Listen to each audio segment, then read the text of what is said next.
সবাইকে শুভেচ্ছা, আমন্ত্রণ জানাচ্ছি ২১শে বিজনেসের সঙ্গে আছি মহিমা পলে। দর্শক, ঢাকা স্টক এক্সচেঞ্জের লেনদেন শুরু হয়েছে এবং লেনদেনের ৩ ঘন্টা অতিবাহিত হয়েছে, কিন্তু আমরা আজকে যেটা দেখেছি যে দিনের শুরু থেকে সূচকের উত্থানে লেনদেন হলেও দিনের মধ্যভাগে অর্থাৎ কিছুক্ষণ আগে কিছুটা একটা মিশ্র প্রবণতার মধ্য দিয়েই কিন্তু আজকে লেনদেন চলছে এবং দিনের শুরুতে যদিও পজিটিভ ছিল কিন্তু সেই ধারাটা আসলে বজায় থাকতে পারেনি এবং এই মুহূর্তে আমরা কিছুক্ষণ আগেও যেটা দেখেছি ডিএসসির প্রধান সূচকটি পজিটিভ থাকলেও বাকি দুটি সূচকের অবস্থান নেগেটিভ রয়েছে। তো সেই তারই পরিপ্রেক্ষিতে আমরা বলতে পারি যে দিনের এই মুহূর্তে আসলে কিছুটা মিশ্র প্রবণতার মধ্য দিয়েই ঢাকা স্টক এক্সচেঞ্জের লেনদেন চলছে, অর্থাৎ কিছুটা ওঠানামার মধ্য দিয়ে কিন্তু আজকে লেনদেন চলছে ঢাকা স্টক এক্সচেঞ্জে। এবং টার্নওভার যদি বলি, টার্নওভারের পরিমাণ কিন্তু খুবই স্লো রয়েছে এবং সেটি এই পুরো সপ্তাহ জুড়ে কিন্তু যে টার্নওভারটা দেখেছি সেই অনুযায়ী আমরা আজকেও দেখতে পাচ্ছি যে টার্নওভার খুব স্লো রয়েছে এবং যেটা কিছুক্ষণ আগেও ছিল ৩১৫ কোটি টাকার কিছুটা বেশি ছিল এবং যদিও বেশিরভাগ প্রতিষ্ঠানের আজকে শেয়ারের দর বেড়ে লেনদেন চলছে, যেটা কিছুক্ষণ আগে দেখেছিলাম আমরা ২২৭টি প্রতিষ্ঠানের শেয়ারের দর বেড়েছিল, সেখানে দর হারানোর সংখ্যা ৯০টি এবং অপরিবর্তিত প্রতিষ্ঠানের সংখ্যা ৭০টি। তো আমরা যদি দিনের এই মুহূর্তে একটু সূচকের অবস্থানটা দেখে নিই যে সূচকের কোন অবস্থান রয়েছে, এখনও পর্যন্ত ডিএসসির প্রধান সূচক পজিটিভ রয়েছে কিনা সেটি একটু দেখে নিব এবং টার্নওভারের পরিমাণটাও দেখে নিব, কয়টি প্রতিষ্ঠানের শেয়ারের দর বেড়েছে, দর হারিয়েছে, সেই চিত্রগুলো একটু দেখে নিব এই মুহূর্তে। আমরা সূচকের জন্য অপেক্ষা করছি। ডিএসসির প্রধান সূচকটি আপনারা দেখতে পাচ্ছেন যে 10 পয়েন্ট এখনও পজিটিভ রয়েছে, 5061 পয়েন্টের সূচকের অবস্থান রয়েছে এবং লেনদেন হওয়া প্রতিষ্ঠানগুলোর মধ্যে যদিও বেশিরভাগ প্রতিষ্ঠানের আজকে শেয়ারের দর বেড়ে লেনদেন চলছে, সেই জায়গা থেকে আমরা দেখছি যে 211টি প্রতিষ্ঠানই শেয়ারের দর বেড়ে লেনদেন চলছে। দর হারানোর সংখ্যা দেখা যাচ্ছে 101টি এবং অপরিবর্তিত প্রতিষ্ঠানের সংখ্যা 77টি এবং লেনদেনের পরিমাণ যদি দেখে নিই, লেনদেনের পরিমাণ ছাড়িয়েছে 327 কোটি 90 লাখ টাকা। লেনদেনের মধ্য দিয়ে আজকে লেনদেন চলছে ঢাকা স্টক এক্সচেঞ্জে। তো এই যে টানা যে ঢাকা স্টক এক্সচেঞ্জে একটা লেনদেন নেগেটিভ ট্রেন্ড চলছিল এবং আজকে দিনের শুরুটা দেখে হয়তো অনেকে প্রত্যাশা করেছিলেন যে বেশ ভালো একটা লেনদেন হবে এবং সূচকের অবস্থানও হয়তো পজিটিভ থাকবে, লেনদেনের গতিও বাড়বে, সেই 1000 কোটি টাকার ঘরে না গেলেও কিন্তু সেখান থেকে আমরা লেনদেনের গতিটা আমরা বেশ ভালো দেখতে পারবো, এই প্রত্যাশাটা কিন্তু সকলেরই ছিল। কিন্তু সেখান থেকেও আজকে আমরা দেখতে পাচ্ছি লেনদেনের খুবই স্লো ট্রেন্ডের মধ্য দিয়ে লেনদেন চলছে। আমরা টপ ট্রেডের তালিকাটা একটু দেখে নেব কোন প্রতিষ্ঠানগুলি দিনের এই মুহূর্তে টপ ট্রেডের তালিকায় রয়েছে এবং আজকে যদি সেক্টরাইজ টার্নওভার বলি, যদিও সবগুলো সেক্টরে কিন্তু পজিটিভ ট্রেন্ডের মধ্য দিয়ে লেনদেন চলছে, শুধুমাত্র সিরামিক সেক্টরে কিছুটা নেগেটিভ রয়েছে এবং বাকি সেক্টরগুলো কিন্তু পজিটিভ রয়েছে এবং সবচেয়ে বেশি টার্নওভার ছাড়িয়েছে টেক্সটাইল সেক্টরে, সেটি আমরা পরবর্তীতে দেখে নিব। এই সেক্টরটির বিস্তারিত আমরা একটু দেখে নিচ্ছি টপ ট্রেডের তালিকায় কারা রয়েছে।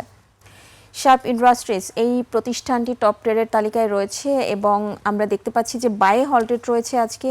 এই প্রতিষ্ঠানটি টানা একটা দর বৃদ্ধি ছিল, কিন্তু এই যে এই মার্কেটের সিচুয়েশনের ফলে আমরা আজকে দেখতে পাচ্ছি যে এই প্রতিষ্ঠানটি কিন্তু 10% মতো দর হারিয়েছে এবং আজকে এই মুহূর্তে হল্টেড প্রাইস অবস্থান রয়েছে বায়ে, সেটি লেনদেন হয়েছে এখনও পর্যন্ত 24 কোটি 64 লাখ টাকা এবং আপনারা দেখছেন হাত বদল হচ্ছে 29 টাকা 70 পয়সায়। সাইহাম টেক্সটাইল 32 টাকায় হাত বদল হচ্ছে 16 কোটি টাকা লেনদেন করে। সামিট অ্যালায়েন্স পোর্ট 12 কোটি 60 লাখ টাকা লেনদেন হয়ে 60 টাকা 80 পয়সায় হাত বদল হচ্ছে। ব্র্যাক ব্যাংকের অবস্থান দেখা যাচ্ছে চতুর্থ অবস্থানে রয়েছে এবং সেটি 10 কোটি 89 লাখ টাকা, প্রায় 11 কোটি টাকার মতো লেনদেন করে চতুর্থ অবস্থান দখল করে রয়েছে রানার অটোস।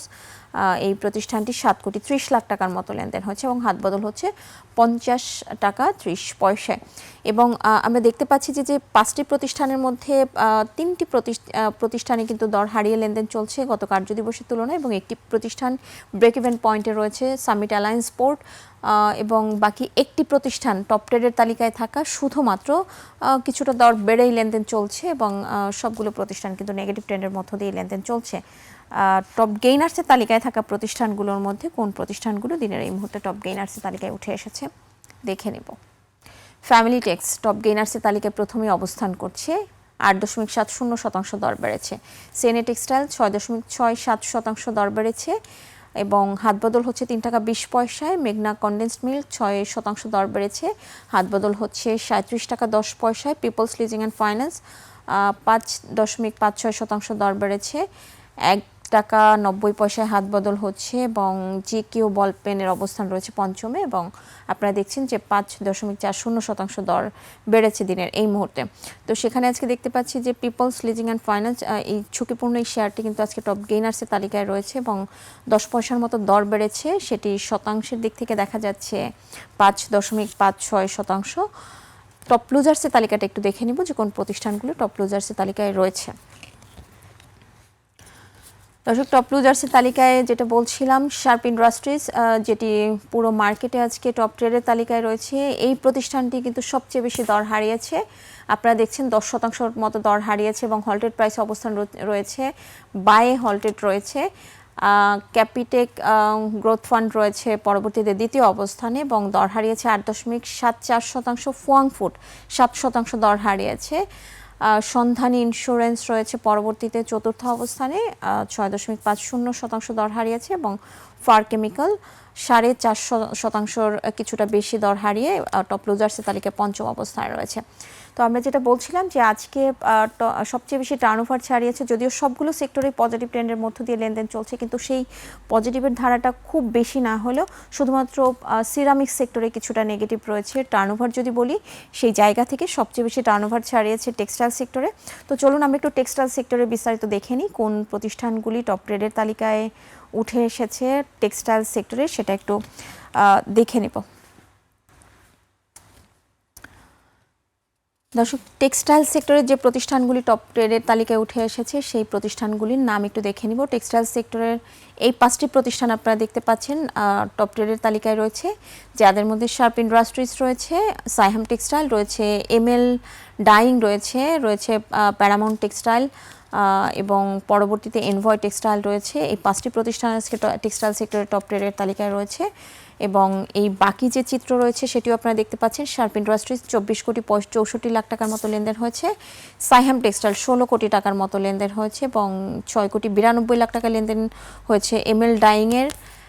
প্যারামাউন্ট টেক্সটাইল 5.9 লাখ টাকার মতো লেনদেন হয়ে চতুর্থ অবস্থানে রয়েছে। এনভয় রয়েছে এই তালিকায় 3.70 লাখ টাকার মতো লেনদেন হয়েছে এবং এই সেক্টরটির যে প্রতিষ্ঠানগুলি টপ গেইনার্সের তালিকায় রয়েছে সেই নামগুলো একটু দেখে নিব। কোন 5টি প্রতিষ্ঠান আজকে টপ গেইনার্সের তালিকায় রয়েছে টেক্সটাইল সেক্টরে? ফ্যামিলি টেক্স রয়েছে সিএনএ টেক্সটাইল, সিএনএ টেক্স রয়েছে, ম্যাক্সন স্পিনিং, রিং শাইন রয়েছে নিউ লাইন কম্পোজিট রয়েছে এবং এই প্রতিষ্ঠানগুলির দর বাড়ার চিত্রটা আপনারা দেখতে পাচ্ছেন। ফ্যামিলি টেক্স 8.70% দর বেড়েছে, সিএনএ টেক্সটাইল 6.67% দর বেড়েছে, ম্যাক্সন স্পিনিং 5.08% দর বেড়েছে এবং রিং শাইন দেখা যাচ্ছে 4.88% দর বেড়েছে। নিউ লাইন কম্পোজিট 3.33% দর বেড়েছে। টেক্সটাইল সেক্টরের 5টি প্রতিষ্ঠানের অবস্থান দেখে নিব, যে 5টি প্রতিষ্ঠান এই সেক্টরটি টপ লুজার্সের তালিকায় রয়েছে সেটি একটু দেখে নিব। এবং টেক্সটাইল সেক্টরে যদি আমরা দেখে নেই, টপ লুজার্সের তালিকায় দেখা যাচ্ছে শার্প ইন্ডাস্ট্রিজ রয়েছে Tunghai, ML Dyeing, Pacific Denim রয়েছে রিজেন্ট টেক্সটাইল। এই 5টি প্রতিষ্ঠান রয়েছে টপ লুজার্সের তালিকা। এবং শার্প ইন্ডাস্ট্রিজ যেটা দেখতে পাচ্ছেন যে আপনারা শুরুতেই বলেছি, এই প্রতিষ্ঠানটি কিন্তু পুরো মার্কেটেও টপ লুজার্সের তালিকায় রয়েছে এবং তুংহাই 4.35% দর হারিয়েছে, 65 লাখ টাকা লেনদেন হয়েছে। মেল ডাইং 6.92 লাখ টাকা লেনদেন হয়েছে। প্যাসিফিক ডেনিম এই মুহূর্তে দেখা যাচ্ছে দর হারিয়েছে 1.79% এবং 11 লাখ টাকার মতো লেনদেন হয়েছে। রিজেন্ট টেক্সটাইল 30 লাখ টাকার মতো লেনদেন হয়েছে এবং আপনারা দেখছেন যে 1.61% দর হারিয়েছে। তো দর্শক, আমরা ঢাকা স্টক এক্সচেঞ্জের এই মুহূর্তে লেনদেনের চিত্র দেখলাম এবং যেটা আমরা দেখতে পাচ্ছি যে এখনো পর্যন্ত লেনদেনের যে ওভারঅল চিত্র আপনারা দেখছেন, যে সেই জায়গা থেকে আজকে লেনদেনের পরিমাণটা আসলে 500 থেকে 600 কোটি টাকার মতো হয়তো হতে পারে, কিন্তু প্রত্যেকের আসলে প্রত্যাশা ছিল যে মার্কেট আসলে কবে ঘুরে দাঁড়াবে, সেই বিনিয়োগকারীরা কিন্তু একটা শঙ্কায় রয়েছে এবং কী কারণে আসলে মার্কেটের এই অবস্থা, সেই সিচুয়েশনটা কিন্তু এখনও পর্যন্ত বিনিয়োগকারীদের অজানা। তো আমরা আসলে পুঁজিবাজার ঘুরে দাঁড়ানোর অপেক্ষায় প্রত্যেকটি বিনিয়োগকারী রয়েছে। তো দর্শক, নিচ্ছে একটা বিরতি, ফিরছি একটু পরেই, সাথেই থাকুন।